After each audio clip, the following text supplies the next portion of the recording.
Ladies and gentlemen, this is internet personality Vangelus, and my first foray into Maketoys CityBot series comes care of Maketoys, who sent over this review copy of Pandinus, the Scorpion Temple Juggernaut.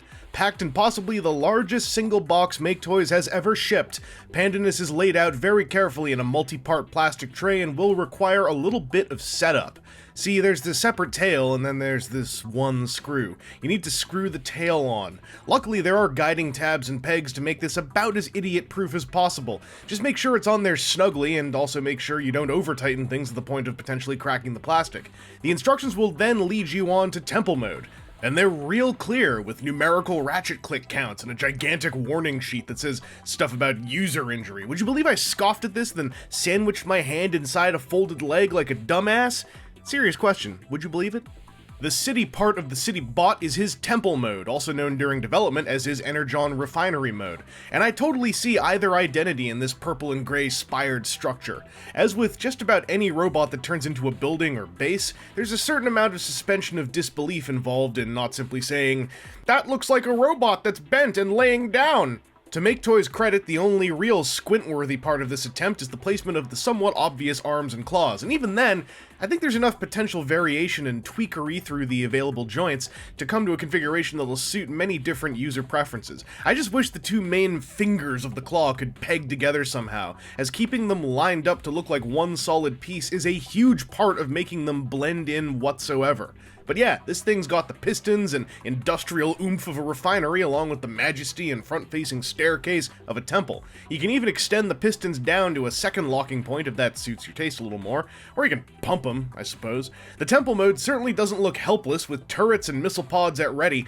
The turrets even have little flaps, though they lack any room for a properly seated operator. The Pandinus firearms can be mounted up atop the central spire, using some specific groove channels in the grip, but with the gun removed, the spire can curl down a touch to reveal a gigantic symbol that certainly looks deceptive and villainous.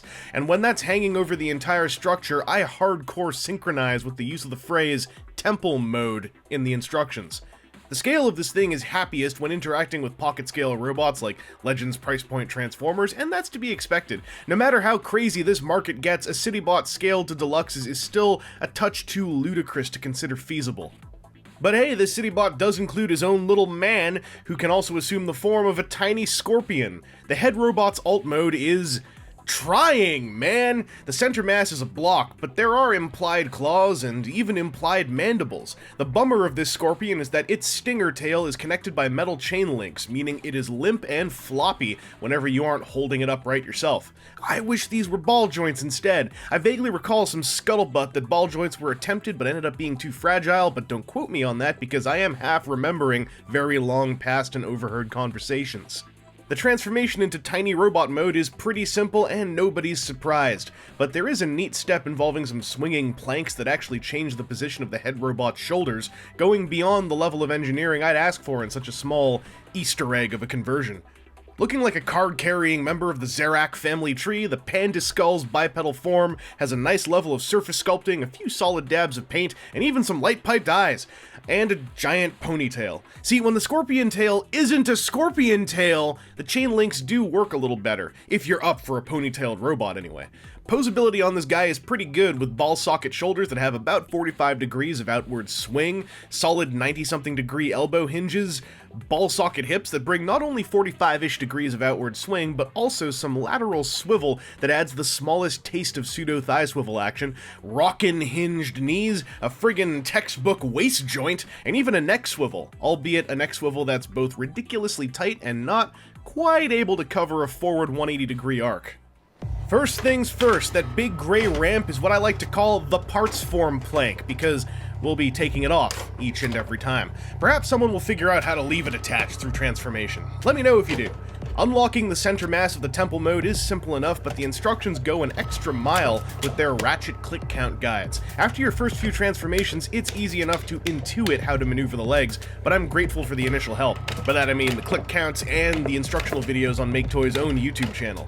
Something that helped the temple mode look like its own thing was the fact that it folded Pandinus 90 degrees at his waist, and, well, it's time to undo that. With Pandinus flattened out, the next step is well, I'm flipping him over for the sake of video, but I'd recommend cradling the toy in your lap and or arms for the next bit.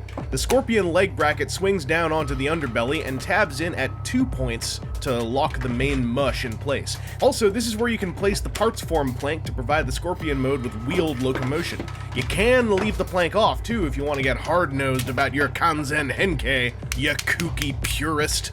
Setting Pandinus back on the table, this is a great time to curl up his tail, if only to reduce his desktop footprint a little bit. This is also a great time to transform the outstretched things that totally aren't claws into claws. They spin around 180 degrees at the shoulder and then use basically every joint to form a curved pincer. There's a lot of play here, leaving you a lot of room for interpretation if you don't like the prescribed look that's found in the instructions. You could even skip the 180-degree shoulder twist, I guess, though I prefer the less robot mode look of all the extra outstretched parts. Just make sure you leave yourself enough desk space to do all of this. The robot mode legs now have full clearance to swing up onto the back end of the Scorpion mode, and basically if you do it right, a specific slot on the bottom of the foot will find its way into a very obvious angled tab. Unfortunately, this is really hard to show clearly on camera, so just don't force things. If it's really fighting back, retrace your steps. Everything ends with the cool rotating reveal of the cockpit and the installation of the head robot into his pilot seat. A butt-based tab slot connection that's a little out of view will lock him in there nicely before you close the hatch and complete this particular transformation. You can't have a faux Scorponok without a faux Scorpion mode, and Pandinus ticks that box with fairly immense girth. This is a violent-looking beast thing with jagged edges all over the place and a most murderous-looking tail, which probably could never reach anything in front of it with a strike, but hey, it's more of a cannon than anything else. Doubly so when you have the gun installed into its tip. The turret and missile pods up front add to the ranged capabilities of this arachnid, and man, do I wish the turret barrels could have aimed upwards slightly. On the back end, there are translucent orange missile pod looking things. Also, the bulk of Pandinus' robot legs are rather obviously folded up, but at angles, rather than boxily and parallel to the ground like the guy's estranged Generation 1 uncle. Given the overall aesthetic, I'm way into this, but it is certainly a point of discussion among other collectors. I think the sloped look enhances the already present spikes and pistons. Still, no matter how you cut it, that is a big hunk of stuff on the backside of the silhouette. I'm cool with it in this form since it carries over so much of the temple mode, but your mileage may vary. The head robot cockpit is rather wonderful with an etched display on its orange window. Beneath it is the Scorpion head, which valiantly attempts to not look like an upside-down empty helmet. The flipped visor does give me the impression of a downturned optic. The helmet brow does look like sort of a mouth vent. The horns do kinda look like mandibles, I just wish they were jointed to swivel up a little. And I also wish the head could have done something to fill in the obvious gap where a head robot is gonna go. The head can swivel tilt and nod up and down, moving us into Scorp articulation talk. The tail is a wonderful thing, with loads of ratchet joints working in tandem alongside articulated inner panels. The 8 legs are all single pieces connected by solo ball socket joints at their bases, entirely for decorative purposes, as they cannot in any way, shape, or form hold up the weight of this thing. Its actual locomotion is the wheeled plank if you chose to plug it in underneath. The arms and claws are able to raise up and down at their shoulders and curl in on a number of joints, though I'd recommend sticking to the most forward-facing ones to avoid breaking up the visual solidity of the limb in this mode. You can make use of the bicep and wrist swivels as well, making this structure to Scorpion alt mode a good notch or two more posable than I'd originally anticipated. Alright, let's prep the bot mode conversion. Get that pilot out of there. He'll need to do something later. And get that parts form plank off of there. It's going into the accessory pile. Thankfully, this transformation is designed to get Pandinus standing upright as soon as possible.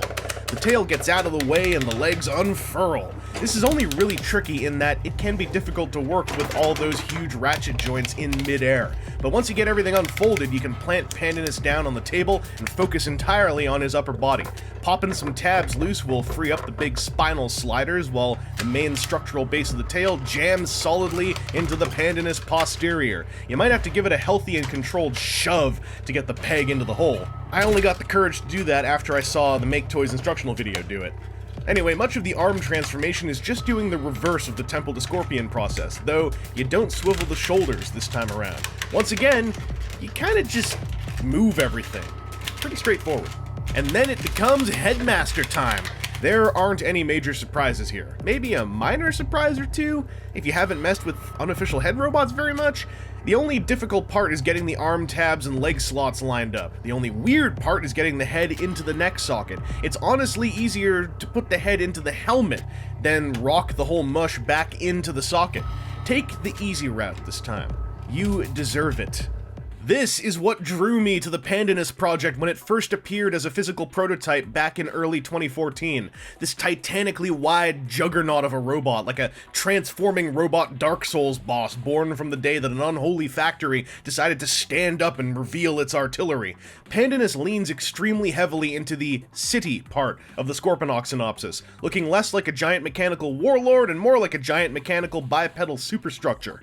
The slight hunch and massive shoulders are balanced against friggin' enormous feet that feature gargantuan stabilizing pistons on either side of the tree-trunkish lower legs. Violent sharp points and edges adorn the design, and titanic claws join an overhanging tail to maintain the scorpion motif, along with the highly adjustable legs jutting out of the shoulder blades. I kinda wish those had an intended and at least soft lockable arrangement, because they sorta jiggle around back there as you bump into them during posing and play.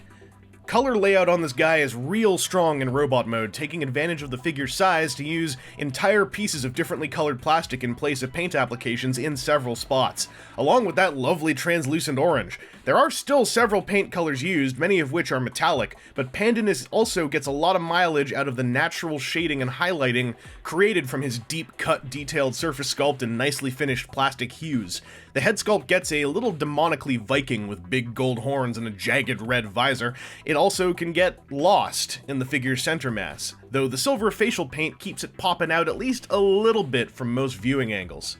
The Pandinus gun has been floating around in my footage, but now it's time to really get into its functionality. The central chamber can be removed, allowing the gun to collapse and look a little less unwieldy when attached to, say, the tip of the scorpion tail. The chamber can eject its rotary magazine, which can in turn separate and disgorge its ammunition blocks if you want to get hardcore deconstructionist. Adding to this play pattern, 2 more central chambers for the gun are hidden away in the backs of Pandinus's legs as additional ammo, and piles of parts count. There's a sort of primal satisfaction to clicking the chamber and magazine back together. Also, the handle's grooved channel connection allows the Pandinus right claw to hold onto it real solidly without compromising their massiveness or clawfulness. The ever parts-forming plank can split in half to be used as shields, which slot onto T-bar connections. Which also brings us to the T-bar connections on the forearms and shoulders. Those missile pods can also take part in this. Basically, you have a small amount of free range as to how you want to arrange things here. Just enough free range to feel like there's a whole system at your disposal, but with just enough of a lack of options to feel limited beneath its true potential. Also, the shield parts never quite look like they're in the right spot to me, often due to the particular placements of their connector slots. And one of them can even rotate around. Just always looks more like a melee weapon of some sort. A buckler. Anyway, the secret third participant in the T-bar connection system is the pair of claw gloves. And they certainly are gloves. Hidden within them are full-on smaller robot forearms and hands. And the claw palms have big cannons sculpted on, making them look like they'd be great shoulder artillery. Thing is, their T-bar slots have kinda loose rotational fittings. So to make your way into a full orbital strike configuration, you have to get a little creative with what's holding them upright. Also, the gloves are identical. Like, according to renders and the instruction sheet, these are both the right glove. It appears that this is the actual final production standard, which lines up with a few other unmirrored parts for the sake of saving on production costs, like the green shoulder blocks or purple hip chunks. As far as I've heard, this was done on Utopia as well, and while I can see past one side having slightly more visible screws on a body part, I fear that the identical gloves bring the visual bang down a notch or so. But to be fair, I also never noticed this discrepancy until I was trying to fit them onto Pandinus' shoulders. And much is forgiven when I can get a look at my preferred orbital strike configuration where it looks like the big guy is about to detonate a space fleet along with an entire atmosphere. His chest piece, once the cockpit window of the Scorpion mode, can swivel up to provide Pandinus with a personal targeting display, and that's kinda cool. Also, his feet have a pair of hidden doors that open up with little staircases sculpted on the inside. Pilot seats, loading docks, like, I don't know, invent your own function, and leave me a comment to tell me what you came up with. Before we get to all the other bulk on this guy, let's talk about his head, which can swivel left and right very simply at a slight angle. There's also a joint to allow the whole head to look down, and only down. There's also a joint to allow the helmet to flip forward.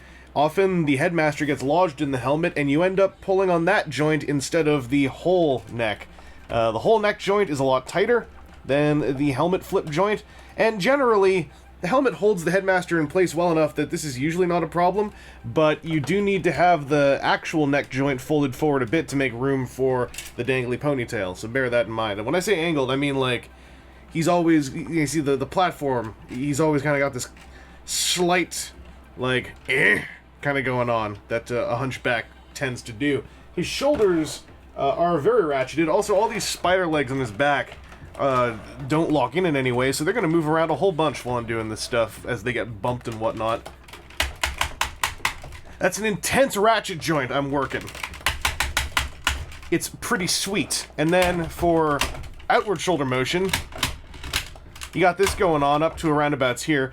This piece can swivel around as well, but I can't really swivel it out of the way of the green shoulder block, so I just leave it alone for the most part. If you want more shoulder rotation, that transformation joint gives you another couple clicks out this way, and then if you move this panel, you can get the thing to move out more, but honestly, like, this is enough for me. Like, that's good. I'm happy. There's also a ratcheted bicep swivel, single jointed elbow, but it does have a solid 90 degrees, or I guess 89, 88 degrees of bend, and then the wrist is also ratcheted on its own. And on the claw, you've got these finger joints, and then the entire finger's on a ball socket joint back here, a really big one to allow for some spread. And the way the finger joint works, it's cut real well, so the whole thing just sucks inside that hollow space. The thumb can also open up a whole bunch. The spread, though, is the important part. Also, if you try too hard, you end up popping this thing off. It pops right back on. As I was saying, the spread is important because that allows for some real dynamic kind of, not just unleashing the cannon inside the claw, but also, like, you know, the thing where the giant monster's opening its hand unevenly to reach out and grab you. It's all possible with this guy. What's also possible is a very slight waist rotation up here. You get one click this way, or one click that away from the central position. You can start moving it more, but one click is as far as you can go before all of this, like this chunk of the backpack starts bashing into the tail. Don't go more than one click unless you want things like hanging back more than I personally feel comfortable. Also, if you want to set these things up closer to the tail, they can get about that close, and I think the one click still works. Well, there. It's now pushed them out far enough to where they'll work for the one click. But that's kind of cool. And then if you really want to push things, you can use the transformation joint by pulling up on this torso, and then you get a kind of an ab crunch. Just for one or two clicks. I think I've gotten 2 clicks out of this before. Let me try.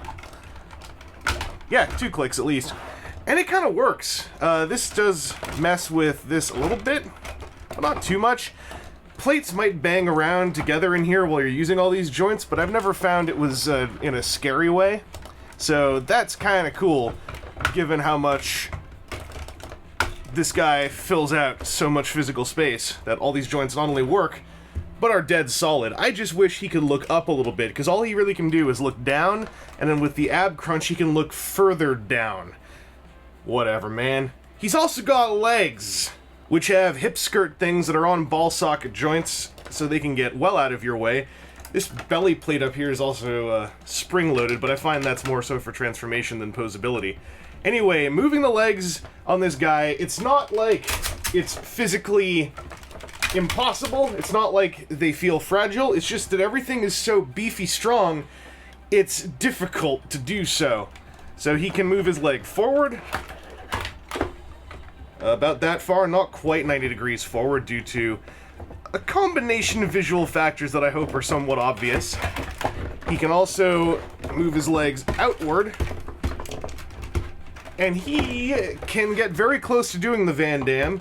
Also, I'd just like to point something out. he's standing on one leg right now. That's how tough them ratchets are. This ain't a light toy. So I'm kind of impressed by that. Come back to me. He's got knee joints. Each of these orange cylinders is a ratchet joint. Generally, for knee bends, you want to use this one, because if you use this one, it starts to break up the look of the leg. But sometimes, this one will just fire off if you aren't really paying attention to where you're applying your forces. And the knee joint, like there, that one fired off instead of this one. The knee joint is tricky. The knee joint is maybe the one joint where I wish the tolerance was just a half step back, because I find the knee joint generally, I can't make tons of use of it compared to just about everything else, including the incredibly hard to use ankle joints, which I'll get to in a sec. The ankle joints are easier to use because you can actually use the weight and force of this toy to move them. Also, there are these ball socket piston things, which during the transformation you saw extended out and whatnot. These have never gotten in the way, except for if I want to get this guy's legs really close together. It's not quite possible because these will bang together. Then again, all this stuff down here will bang together as well. Anyway, ankle posing time. The transformation joint can be used for some forward and backwards ankle motion. You can't really go forwards much more than this, but you can tilt him back a little bit. And I find it's easiest if you use his weight. Press this whole thing down into the table to get that to go back. So that's kind of useful. This is also a great way to realign the knee joints if you really are having trouble with them. Stay in there. As for the side-to-side motion, like this is one click over. See, that's centered, and I'm generally with these ankle joints, I use the whole toy's weight to move them. I've never been able to get a good enough grip on the foot to feel comfortable doing it any other way. But this guy has got some sick, crazy ankle range. So we've got like one click, focus, two clicks, stay up there, and even no, I think 2 clicks is about the limit. So you get 2 clicks out, but like, what you're getting from those 2 clicks, let's just pan out for a sec to take a look. Like, that's dynamic, you know? Check that out. The amount of posability on this guy, for his size, especially the amount of posability throughout his body, not just in select upper body parts, is incredible. I also forgot to mention he even has thigh swivels, which are, like, they are critical for helping get this guy to stand flat-footed if you really are worried about that. They are also heavily ratcheted. The one problem I have when I pose this guy's legs is these pistons, they don't, like, click in here, which is for the better, because that might be dangerous, but they just slot in, and sometimes when I'm moving him around enough, they get unslotted. And as you saw many times, this piece loves to get dislodged while I'm doing stuff, but it pushes right back in. So, you got Pandinus here. He's crazy large, but if you don't mind my saying so, I think he's kinda crazy posable as well. All things considered, I've gotten this guy into fighting poses, walking poses, generally the kind of poses that I would say are the upper limit of what I would expect out of a dude with this vicious a visual aesthetic and this much violent girth.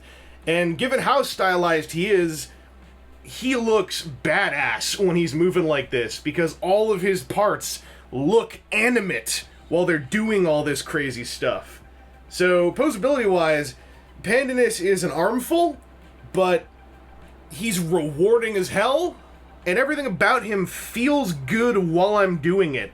I have not felt like anything is imminently gonna break. I've had moments of fear when I first was introduced to joints, but now that's gone away, and only the fun remains. So well done, Maketoys. This is how you articulate something this beastly. Pandinus has a confident visual style, an aesthetic that pounds its chest as it tells you that it doesn't give a flying crap about fitting in with your other transforming robot toys. And I'm not gonna tell you to like that if it rubs you entirely the wrong way. I certainly won't stick up for you either, since this unfettered design identity is one of the most important factors of the unofficial market, as far as I'm concerned. But the question of whether or not this toy even jives with your own personal taste is critical to answer before you go any further. because then you hit the roughly $400 US price before shipping, and shipping will cost money, let me tell you. This is a very heavy toy, fairly large too, but I would say that parts density is a much bigger factor than its inch quantified dimensions. The parts count is absolutely through the roof, and while there are many moving components, I'd say a lot of the plastic money comes down to the beefcake strong joints. A lot of the retail price is going into the build quality, from the dense Maketoys plastic to the rock-solid articulated superstructure, which ensures that Pandinus doesn't regularly implode under his own girth.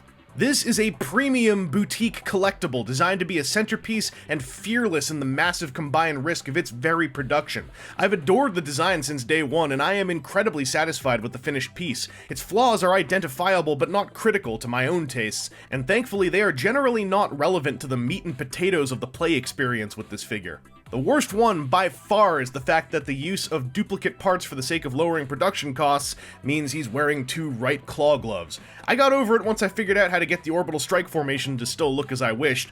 How you react to it is your own story. An industrial cyber-demonic scorpion juggernaut is the kind of thing that's right up my alley, and building one this solidly with this much usable articulation in robot mode with such an achievable transformation layout makes Pandinus a landmark release for Maketoys in my books. I just hope the financially illogical CityBot series can continue, as a Dino City with similarly bold design ideas would be wonderful to see. Not wonderful to actually budget for purchasing, but wonderful to see. Either way, I really want to get a hold of a Utopia now. Anyway, this has been Internet Personality Vangelus, and I hope this video has helped you with your own Pandinus data collection, whatever it is you're collecting that data for. I'm just happy that I got a new filming table before this guy came in the mail. I think he'd have broken the old one.